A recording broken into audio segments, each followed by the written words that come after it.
সুন্দরপুর ১ নম্বর ব্লকের block youth officer. আমি আজকে যে খেলা হবে দিবস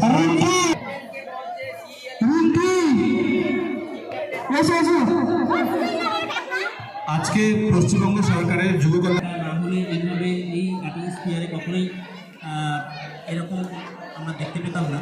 তো সেটা খুবই ভালো লাগছে।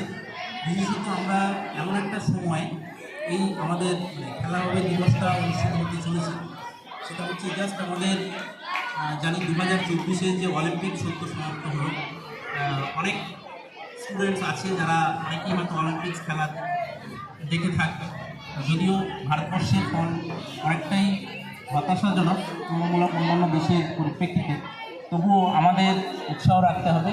এই তোমরা যে স্কুল লেভেল থেকে যে তোমরা উঠে আসছো, তোমরা আগ্রহের সাথে এই খেলাধুলার মাধ্যমে তোমরা যদি এগিয়ে যেতে চাও, এটা খুব ভালো প্ল্যাটফর্ম। কুশিদা হাই স্কুল যে সুযোগটা তোমাদেরকে দিচ্ছে, বিভিন্ন খেলাধুলায় উৎসাহ দিচ্ছে, সেইটা তোমরা ধরে রাখার চেষ্টা করো। বলা যায় না হয়তো এখান থেকেই আগামী দিনে অনেক বড় বড় জায়গায় তোমরা প্রতিনিধিত্ব করবে। অলরেডি হকির ক্ষেত্রে আমরা দেখলাম যে ন্যাশনাল লেভেলে প্রতিনিধিত্ব অলরেডি তারা করেছে। তো এটাই আমরা অপেক্ষা আছি।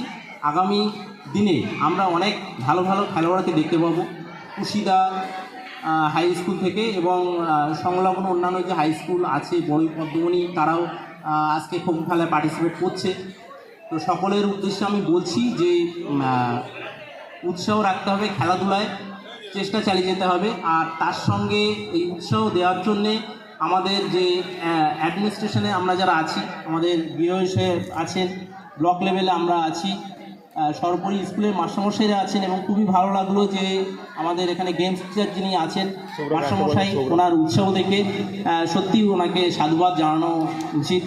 এবং সর্বোপরি স্কুলের হেডমাস্টার মশাই আছেন এবং টিচার্স মণ্ডলী আছেন, সবাইকে আমার তরফ থেকে শুভেচ্ছা। আমি আর বেশি কিছু বলতে চাই না, আমি খেলাটা যাতে তাড়াতাড়ি শুরু করা হয় তার জন্য অনুরোধ জানাচ্ছি। ধন্যবাদ।